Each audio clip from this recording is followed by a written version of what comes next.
lies affect the masses. There's no excuse. You've been loosed. This is From Destruction to Dignity with Janice Pons. Each week, Janice shares her wisdom to enlighten, educate, and advance the culture in America today. Janice Pons is a mother, author, and free thinker, and your host for our podcast this evening. Now let's join your host, Janice Pons. Greetings, greetings, greetings. Come on in. Welcome, welcome, welcome. My name is Janice Pons. I am the host on this broadcast. On this podcast, From Destruction to Dignity, Clinical Perspective, Spiritual Truths. Tonight, we're going to continue and pick up from where we left off the last time as we are on a journey. As we the people have been focused on a specific path for the past few months related to gaining a clearer understanding about how our nation is how it works, how it's structured, how it's supposed to work. You know, I love this flag that's behind us, our presidential seal. These are great symbols connected to our amazing nation that is under a ferocious attack. But God is not done with America because we're still here. First, I want to remember, hey, I'm going to shout out always, always, always to my brothers and sisters in Christ, the 210 million Christians in America, approximately 62. I even saw a number that said it's going up to 66%. Yay! That means more came into the kingdom of God. In our great country, who are going to be joining the 1 million voices of rising. We're headed to the Washington Federal Mall. I'm going to be talking about it leading up to October. I already got my ticket. Already got plans for strategic meetings that we're going to have October the 12th, 2024. I'm going up there a few days earlier for some amazing interactions. That Saturday, October 12th, 2024, is going to be a day of fasting, a day of prayer, a day of singing praises into our God. We're going to have speakers. We're going to have some amazing things happening on the Washington Federal Mall. So what we're doing is we're encouraging everyone to come on up to Washington, come on up Highway 95, 85, 95, wherever you're coming from, get to Washington, D.C. Listen, we're being supportive of the movement, hashtag don't mess with our kids, hashtag don't mess with our kids. Jenny Donnelly, many others, we're wanting to support them in their efforts. And when you go to that hashtag, they have a whole network about prayer hubs and literature and how you can get signed up with the network. And for your prayer hub, you know, I've asked people to join me. My network of prayer hubs, we pray every Monday at noon, and you find what works for you. But you know, on my website, janicepons.com, like I've said before, we got about 1,000 Christians. It's grown. But I'm asking those consistent people that come over there and look at my podcast from the website and so forth and so on. I am asking those 1,000 Christians to share this October 12th on the mall. Don't mess with our kids.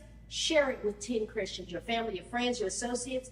Then we will have 10,000 people just like that.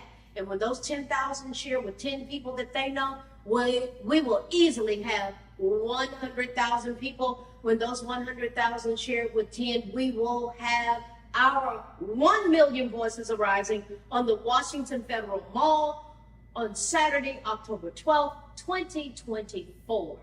So we call ourselves the Mordecais and the Esthers, brought into the kingdom for such a time as this. So speaking of such a time as this, we're going to continue as we talk to Dr. Hatcher. Here he is again, hadn't gone anywhere. This is part 2. But I want you to know, listen, we got an election that is less than 90 days away. This election coming up, there are a lot of major things on the line. I've been talking about these dynamics, what's being presented to us, who needs to be the leader of America, what's on the line. Is there anything at stake? Does it even matter who's in the White House? Does it matter what they support? Does it matter what their policy is? And let me pause right here. On Donald John Trump's website, he has 20 promises which will convert into policies that he is going to pursue. The man don't play. He will do that. Well, I guess the other candidate doesn't play either, because when Biden, within a few days, he had done executive orders to tell you exactly what his stand was. They didn't tell us what the policies were going to be, but we found out by virtue of what unfolded, how he undid everything that had been established to improve our nation. So, if peradventure Kamala Harris is still running right now, there are no policies, there are no promises on her website. That's very telling to me, that you have policies on one, and on another, all you can do is donate, volunteer, or buy merchandise. No policies. So, which candidate, which platform is pushing an agenda that equates to targeting our children regarding their sexuality in school, on purpose? Which platform is in favor of men going into women's bathrooms? Which one? Is that important? Does that concern anybody? Which one promotes and says it's okay, although they're in a tender developmental age, that it's okay for little girls to have their breasts cut off to make them little boys? Is it okay for you to be a boy one day and a girl be another, and if you want to use that litter box over there to use the bathroom in school, it's okay. You can go ahead and do that. Which platform is saying this is okay? Which platform has actually removed God from their party platform, actually booed God at their convention? Which party, which platform? Because, you know, for me right now, I've talked to y'all about this, Democrat, Republican, baby, it's about America. It's about America and these babies, these children. They're being sexualized in school, taught sexual acts at kindergarten, at first grade. How did that ever happen? I saw it unfolding. And let me respectfully remind you, Jack Sponsor is just talking about history accurately told. Obama's safe school czar, Kevin Jennings, wrote in the book Queering Elementary Education in 1999 that he wanted to start a saturation process in the minds of kindergartners related to matters of sexuality, and a specific agenda to expose them to homosexuality. Oh, okay, that is a sexual persuasion. But he let it be known in 1999 that that was his plan, and he became the first safe school czar. And that is exactly the curriculum that is in school right now. Because I've heard people say, how did it start? Where did it come from? The same person that said DOMA, Defense of Marriage Act, just totally did away with it. Just got up there and announced one day, we're no longer going to defend it. It was a law that our branch of government, called the legislative branch, had put in place as a law under the Clinton administration. And he, as an executive, whoever, Grand Poobah, president, I don't know, he just decided we're not going to defend that anymore.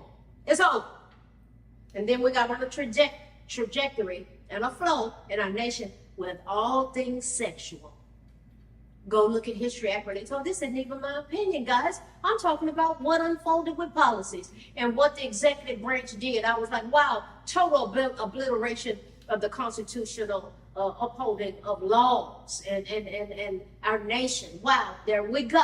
This is where we are now. Who wants to take the rights of parents away and arrest them if they don't go along with sexualizing of their minor dependent children? Who is that?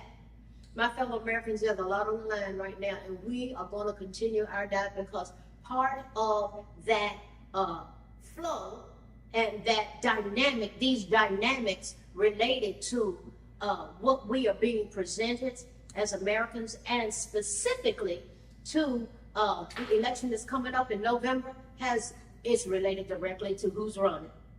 And everybody in the world knows that on July 13th, Donald John Trump, they tried to take his life out. And, you know, I've been talking about my book, The Scapegoat. You can get it at janicepons.com through ebook, paperback book, or audio book. And the most scapegoated person on planet Earth, in my opinion, and definitely in America, and it's real easy to prove, is Donald John Trump. Why? Why has this man been so incredibly scapegoated? And then we end up specific groups in America get scapegoated as well. What is a scapegoat? Undue hostility towards specific people. People being degraded, shamed. I've gone through 2 public smear campaigns myself. All I did was love America and serve my nation in terms of what God called me to do professionally and as a mother. I am a Blue Star mother. I didn't appreciate having a public smear campaign, but you know what? I did what a major minister here in Tulsa said. He said, Janice, you just got to get better and not bitter. And I chose better. Yeah. And so I wrote this book. This book is full of truth, history accurately told. And then God introduced me to this book written by Dr. Howard Hatcher, who we're going to go into part 2, Trump 45 and the Black Man Parallel. Listen, as my 100-year-old mama says, I'm just telling you what they told me. So I'm getting ready to tell you what God spoke to my heart. He said, Janice Pons, these 2 books together can save America. Why? Because it's going to knock ignorance upside the head. The mainstream lying media lies to us all day long, just like Hitler's minister of propaganda, Joseph Goebbels, said, a well-crafted lie repeated over and over again will soon be accepted as true. We are drowning in that as Americans. And if you have if you got the slightest bit of discernment, you can see it. And if you would take the time but to simply explore history that's accurately told, you will get a revelation. And you know what's so beautiful about it? In The Scapegoat and in this book by Dr. Hatcher, we've already done extensive research. Listen, it's a kind of a daunting task to write a book. And if you go back, and I went all the way back, God took me back to the 1600s, 1500s, and here it is in this book, The Scapegoat, and Dr. Hatcher's book, Trump 45, the Black Man Parallel. I really believe these are tools. I see people all over the nation having study groups around this. Get your teenagers and your college students around this, because it's so easily documented that this is true. Dr. Hatcher is in the house. Hello, Jen. Hi. We're going to continue. I know. You're just amazing. You know I love you and Cindy. And so we're just going to continue. This is part 2 regarding what God put on this incredibly intelligent, incredibly informative, incredibly anointed man that he has gifted the body of Christ with, and our nation. This man's voice needs to be heard. So when I read this and wrote my opinion, which will be in here, I'm thinking it's in here, I was like, can you come on my podcast? We're going to talk about this. And so we're going to continue with part 2. So I encourage you to go back and look at episode 166. We're probably going to end up airing it more than once, because I think it's just that powerful. So episode 166 is going to Trump 45, the Black and the Black Man Parallel, part 1. And this will be episode 167, Trump 45 and the Black Man Parallel, part 2. So having said that, welcome back, Dr. Hatcher. Now let's dive in. We're just going to pick up where we left off. Go ahead. You want to say something? It's good to be with you. And as a special gift, the first 5 people that reach out to your email, Janice Pons and they put at info.com. And they put Trump 45 in the headline addressed to you, and then we're going to give 5 copies of our book as a gift. Oh, wow. You hear that now? Write that down. Now, the rest of you, we want you to go ahead and go to Amazon and get it paperback or Kindle, because it's difficult to talk to Black people about some of these issues. Yes, it is. And so you need to be armed with facts, because many don't know some of the things that we discuss in the book. Right, absolutely. And it's history that's accurate. Oh, guys, we did some digging. Myself, Dr. Hatcher, our teams. It's just been amazing. And so, you know, God is just, and I've had people, I remember a lady came to me, she said, I didn't know. And she was in tears, and she said, I'm a Democrat. I just didn't know. I said, baby, I didn't either. And God took me on the journey and said, sit down, you need to learn. I took 4 years of research to get all this. And so now we have Trump 45 and the Black Man Parallel. Powerful. He just picked up with, I said, I talked about that. But then he took it a step further. It is amazing. So you can go to info@janicepons.com. If you go to my website, janicepons.com, and then you'll see how to contact me. And say it again, the first 5, what's going to happen? First 5 will get a free copy of the Trump 45 and the Black Man Parallel. Yeah, and I'll get it to you. Janice Pons will get it to you, but you got to put Trump 45 in the subject matter. And I know my audience. I know you. And y'all are tapping in right now. Y'all are going over there, and that's good. And so we want to support this. This is powerful. God is going to use these. These are tools. I'm so excited about, because I know what's in here, and I know what's in here because I read it. This is going to change this nation. Yes. So the last time we left off, we were talking about modern lynching. And you made a very provocative comparison, Dr. Hatcher, between the lynchings of black men and the metaphorical lynching of Trump by who? There's no noose anymore.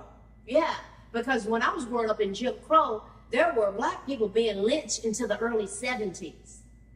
But we're talking about a metaphorical lynching of Trump by media and political opponents.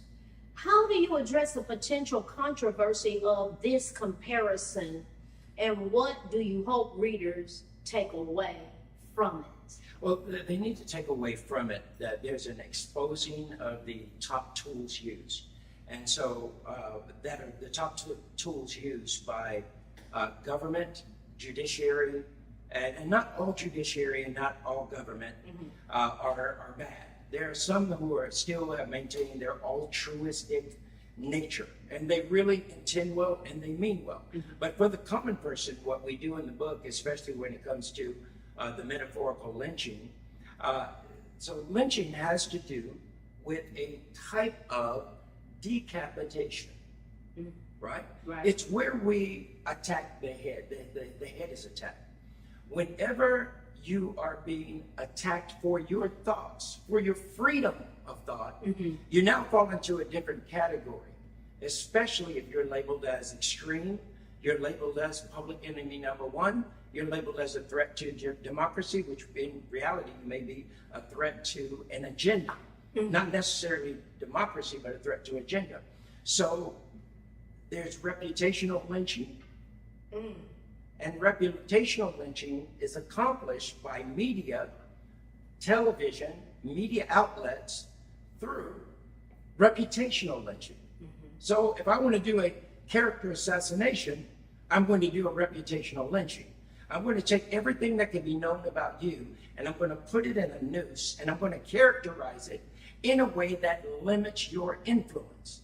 The reason they lynched individuals was to limit influence. They wanted to limit influence and stop all potential effect on society as that person. So if you were deemed a threat, you went through the processes of media lynching. Now, media lynching is a different type of animal because media lynching says you're going to be judged in the court of public opinion, not a trial by your peers who have been assessed for any potential bias. Judges assess for any potential bias.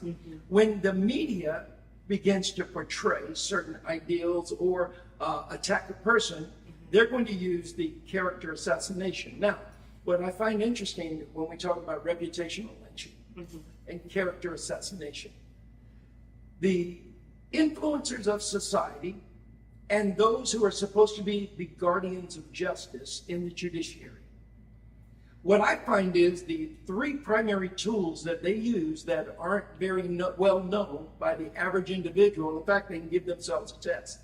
If you were to write down the definition of the word casuistry, casuistry, C-A-S-U-I-S-T-R-Y, casuistry, about 99% of the people in America and in the world can't tell you the definition of the word, yet that's the tool being employed right now. This is the first time I've ever heard the word myself. Casuistry. And the casuistry is the use of specious reasoning or flawed logic in a way to convince or achieve a desired outcome. So the person using casuistry has a desired outcome. So they're going to use a type of reasoning on the public through media, through the judiciary, that diverts away from the true nature of what that person's intent is, and that's to get allegiance for their desired outcome. So casuistry also finds a middle road that makes everyone happy. So the application, and you've got theological casuistry, and then you've got legal casuistry. Casuistry says, I'm going to find general rules of application so that I am not forced to find the actual law that applies. Roe versus Wade 50 years later, when this present court actually examined the laws and overturned Roe versus Wade after over 50 years, they were able to interpret that casuistry was actually applied, which allowed for Roe versus Wade to be ratified.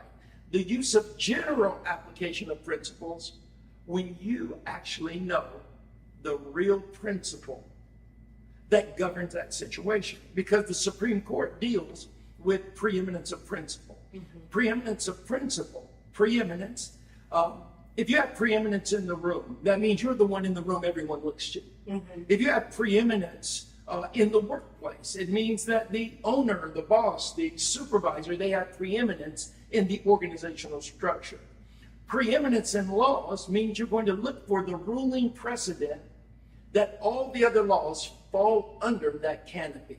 So it's the number one law that's the ruling law over all the laws. So when attorneys walk into the Supreme Court to argue, like ACLJ, they're going to bring the laws that they believe are the ruling law, that all the other laws fall underneath that category.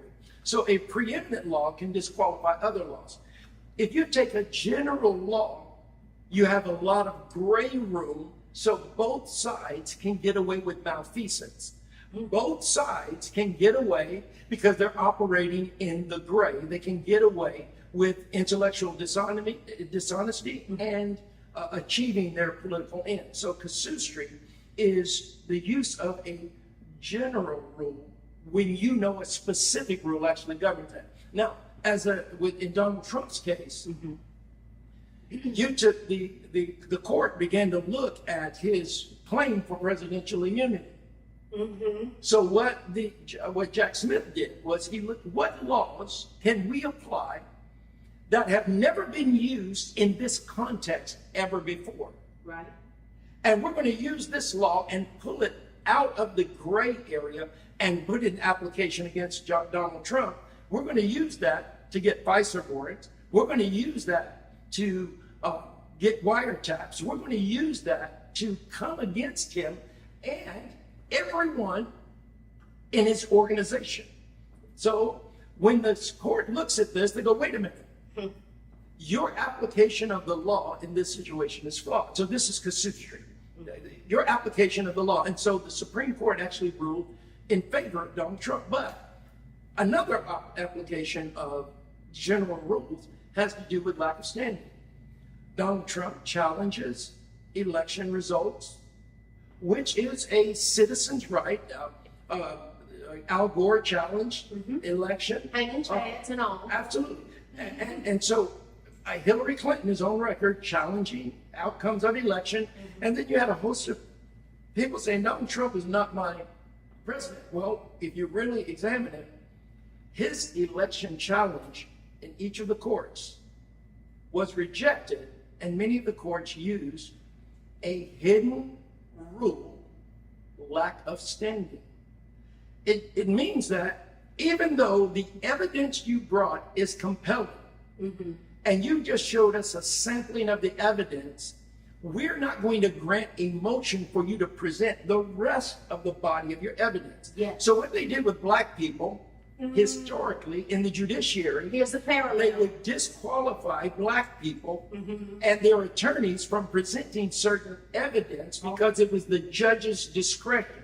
Judges have wide latitude in their allowance of certain witnesses. They can disqualify a witness and make him get off they can disqualify a witness. And you never hear what they say. You'll never hear it. So this is a way to bias and prejudice a jury because you control the witness platform, you control the evidence platform, and then you control through the lack of standing. You can say, well, this attorney doesn't have standing in my court. And in New York, there was so much that was not allowed. So much not allowed, which by default influences the jury because they're not given enough evidence to make a decision, right? An informed decision. But casuistry, the second thing, Janice, when we start talking about, we talk about reputational lynching, but you look at the, so lack of standing, all the way to the Supreme Court. And what was the judgment the Supreme Court made that said we are not going to hear Donald Trump's challenge in the election? Lack of standing. Black men have suffered. I document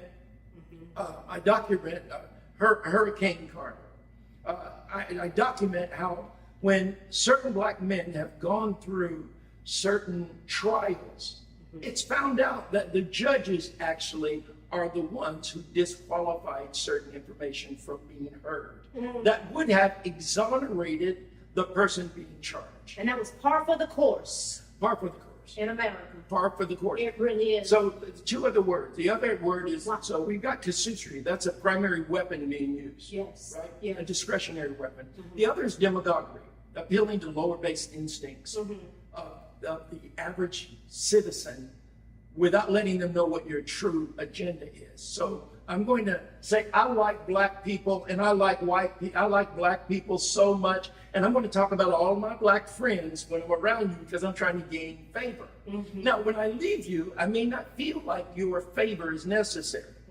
And because I know that the black vote has shifted from 10% to 14% towards the red.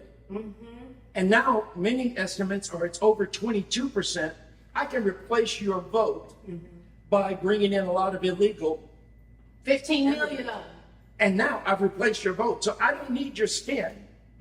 I don't need your skin in the election. So I don't need to appeal to the demagoguery of your base nature and getting you to hate all white people and characterizing someone. So that's the second. And then the third one is you look at sophistry. This is the third tool that's being used. And I covered this in my book. Sophistry, S-O-P-H-I-S-T-R-Y, is the use of flawed arguments with the intent to deceive. And so when you see someone take Donald Trump, a cut of Donald Trump, you take the first hand off and the second end off of what he says, and you do a sound bite, change the context around it, then it looks like He's a racist in Charlottesville. And that's not what he's saying. Absolutely. Yeah. But that's the use of sophistry. Oh, wow. That's the use of what that is. sophistry. Yeah. The use of an argument with the intent to deceive, because you control the narrative by the information that you present. And so you may hold back on the full story because the story, part of the story you want them to believe gains allegiance to your cause. And they have mastered that with that They one mastered man. it. This Yeah, is he's the scapegoat. He is, man. and That was powerful. with cancel culture, in the media, you can get swift judgment without a trial.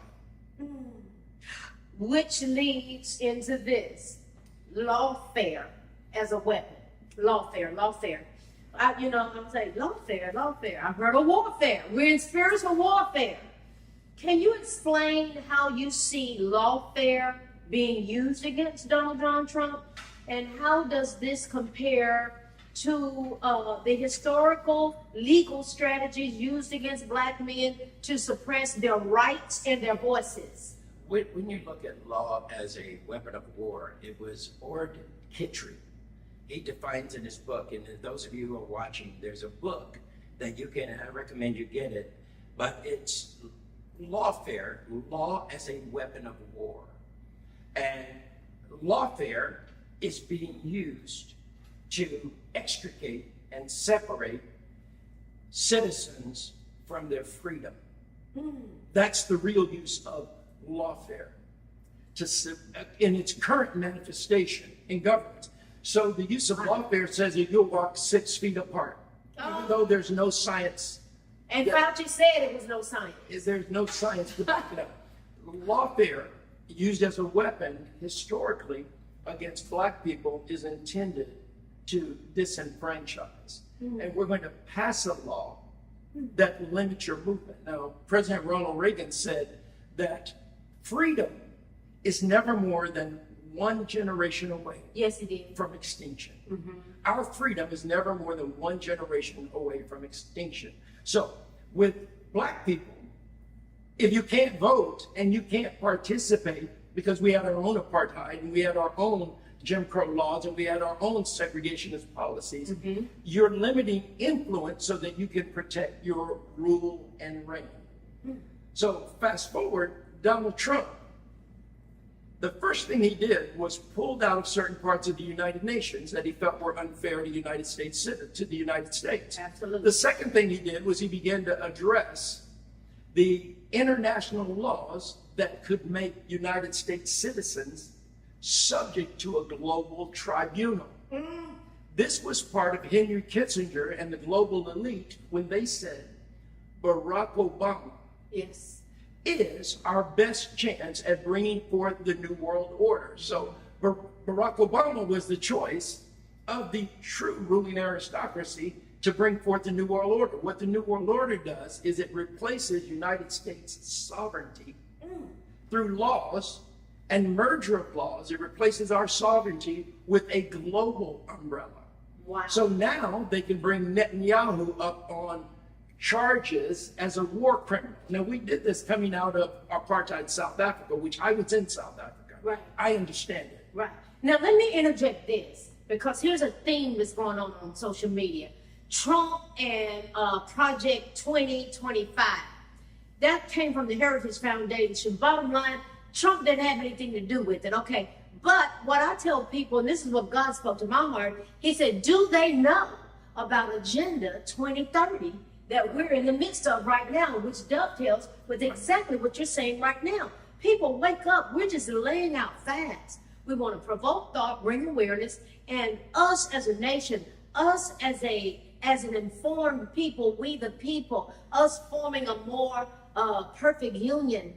Go, God, thank you for opening our eyes, and share this. Go to my YouTube page and hit subscribe and share. Subscribe, share, and like. Get this to your people that you know. Keep going out the So what I find is interesting is lawfare was actually the strategy used when it was deemed that Martin Luther King Jr.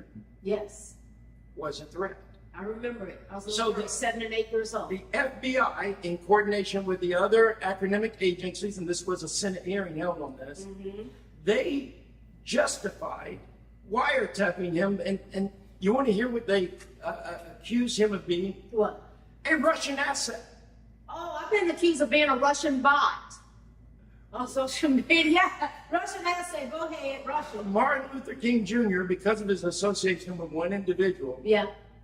who had some Marxist underpinning, they said, well, we believe that this black Negro is working for the Russians. Donald Trump, Oh, collusion with the Russians. So the first 2 years of his presidency are used fighting the very same legal tactic by academic agencies to villainize him, get wiretap permission the same way that they did on Dr. King. on Dr. King. They did that on Donald Trump Wow. in an effort to surveil him. So now you hit the media for 2 years Yeah. that he's a Russian, he's working with the Russians and he's working for the Russians. So you can't give attention to the business of the nation if you're fighting a media war with reputational lynching, that you're really a fascist that works for the communist country. Amazing. So that just brings a whole new light to the cover here. Yes. Trump 45 and the black man parallel, because you got when he was assassinated, you got Dr. King, who was assassinated, and then right here, this is a scene where President Trump was just saying fight when his ear was bleeding, and God turned the man's head. The whole world would have seen his head totally blown up. My God. Wow. But you're connecting some powerful dots here, sir. Well, They really are. COINTELPRO is the name of the operation against Martin Luther King Jr. Crossfire Hurricane was used against President Nixon. When President Nixon was set up, there were approximately 5 undercover agents that were part of the sting to disassociate him from power. You know, the Watergate tapes. So, when do we pay? When did we authorize and pay United States employees to set up citizens to do something they otherwise would not have done without the influence of the government? And so this is how you can see government plants being put in crowds, government plants, even one of the field agent offices wrote a letter that they were sending undercover agents to infiltrate the churches. Yeah. And this is part of the latest hearings on the congressional floor. So that's not what we pay agents to do, is to go and target ordinary citizens, but we're talking about lawfare. So lawfare is the mechanism that actually is being used against American citizens, and many of them don't even know that lawfare is the tool that's being used to take away their freedom. That Tulsi Gabbard Yes. served the nation of the military 20 years, I believe. And now she's talking about her family is so stressed out because she went from Democrat to being independent, and she's been un-American, and she's being targeted Absolutely. right now. And that just came, I just read that this week, and I was like, wow, wow, wow. So what just leads, wow, I could talk to you forever. The devastating impact on the republic and the true collusions, the dynamics thereof. You talk about the damage to the American republic, the constitutional republic of the United States of America, I love saying that, caused by biased justice and media portrayal. What do you believe are the most critical steps that need to be taken to restore trust in American institutions? Are we too far gone? Or what are some specific steps that need to be taken to restore trust in American institutions, and how can your book contribute to that discussion? Well, thank you. It's a great question. Yes, sir. I believe that America right now is at the crossroads. We're at the crossroads of consequence. And the consequences of inaction and due diligence where study is concerned are insurmountable. It's impossible to overcome them. There are 2 types of, there's a judicial cliff, there's a constitutional republic cliff, and there's a theological cliff. Listen to this man, look straight into the camera. There's a theological cliff, a judicial cliff. There is a constitutional republic cliff. Once you go off of those cliffs, it's impossible to return. And it's easier to make a law than it is to change a law. So the erosion of our freedoms, where you can take a baker who, according to their constitution, says, I can make the cake for you, I just can't put 2 same-sex people on top of the cake. These Christian bakers, based on their religious preference, are sued. They're taken through civil court. They're taken through the state Supreme Court, and then they make their way to the national Supreme Court to have it overturned, only to have another case brought against them. You take the florist who refused to make certain things, and they said, look, I'll give you all the elements you need to do what you want to with it, but it wasn't enough. So we're at a place where the constitutional cliff that we've gone over, and the theological cliff and the judicial cliff, has to do with making laws. And Janice, these laws, so everyone understands, these laws, once they are enacted to take away your rights to post on social media, that take away your rights to have freedom of expression. I may disagree with what you say, but I will fight to my last breath for your right to have the freedom to say what you believe. And I believe that we've lost the ability to have honest discourse in the halls of jurisprudence, study of law, where we really look and examine what we believe and why we believe it. So the course, I believe, for the United States is to have an overhaul of the judiciary. Wow. And that overhaul includes an independent judicial quorum of 3 to 5 judges that will assess all the evidence related to the appointment of that justice to a particular case. If he's found to have bias, if he's found to have any conflict of interest, he should not be allowed to preside over that case. In Donald Trump's case, Judge Merchant, his daughter raised over $90 million for the Harris Biden and Democrat operatives and politicians raised over $90 million. That's the judge's daughter. Wow. Should he be allowed? And he's been found to have supported and given to those particular parties. So should he be allowed to preside over a case where there's obvious bias when his family makes money off of it? The answer is, to any intellectually honest and objective individual, is no. But there exists no independent court or quorum, which is a group of enough independent individuals, a group of 3 to 5, that can make that decision as to, so you don't get to say whether you disqualify yourself. There's an independent group that decides that based on the criteria. And that way the prosecution and the defense can present those reasons for the qualification or disqualification of that judge from presiding. So I think that's one of the things that we need to do. We also need to have an independent group that looks over the FBI, the CIA. In my book, I make the point that Chuck Schumer, arguably the third most powerful man. Now, I hope I don't get in trouble for what I'm about to say, Jack. Yeah, if it's true, it's okay. The third most powerful man in the United States government said about Donald Trump. They thought that Donald Trump was taking on the FBI, the CIA, and he felt like this was ludicrous and this was insanity on Donald Trump's part. And this is what the Democrat lead senator in the United States says. He said, because they have 1 million ways to get you. When should a sitting president be afraid of subordinates that are underneath their authority? Oh, wow. That they would have 1 million ways to get me. Unelected individuals having 1 million ways, and we saw through lawfare that they actually did go after him. Now, Trump, through the judiciary, up on 91 charges.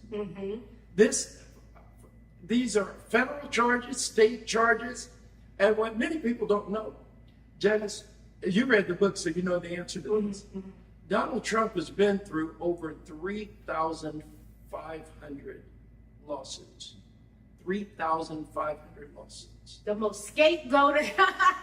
No president in the history of the nation suddenly became the villain in every play like Donald Trump. So that alone tells you that this is a coordinated effort of lawfare, judiciary, legislative powers coupled with media.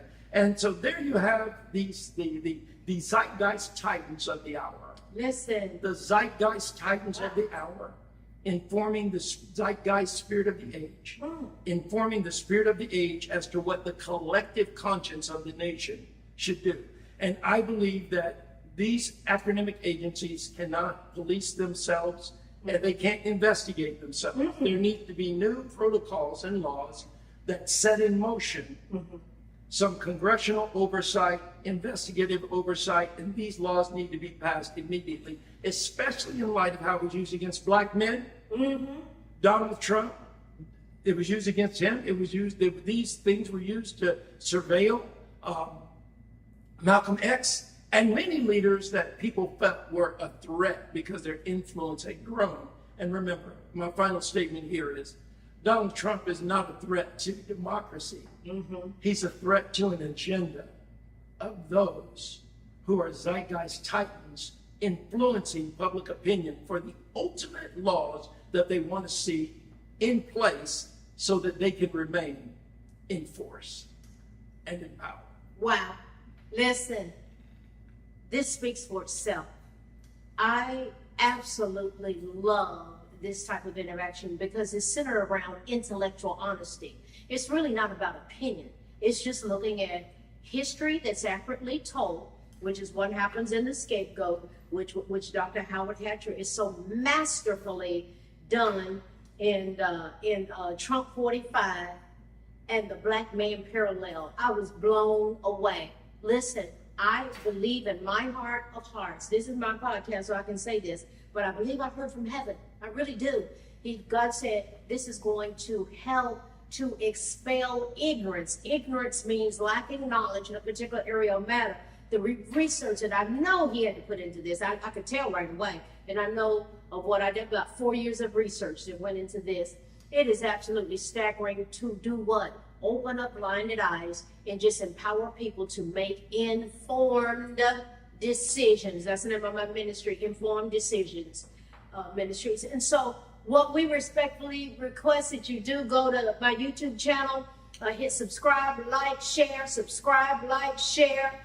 This podcast, I really believe it's going to go near and far because it's so riveting, so truth-telling. I'm so excited. And before the election, see if you can come back on.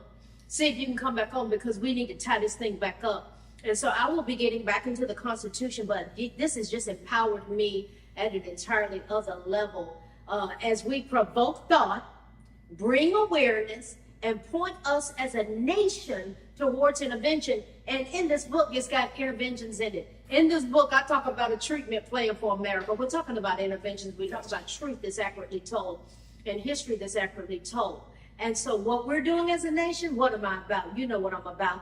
I'm about us going in, discussing issues as we go together as one nation under God, indivisible. The enemy's plan is not going to work. You know why? Because we're waking up. The blinders are coming on. Truth tellers are coming forth. And we're standing on the mountaintop and proclaiming that truth. And it's powerful. It's for such a time as this. The Mordecais, the Esthers. God is not done with America because we are still here. We are going somewhere. And it's expecting us when we get there, as we go from destruction to dignity. I will see you next week. Thank you, thank you, thank you. God bless you, and we love you. Good night. Thanks for listening to this week's episode of From Destruction to Dignity with Janice Pons. Janice's mission is to provoke thought, bring awareness, and point people towards intervention when needed. As a reminder, this show is not therapy, but for educational purposes only.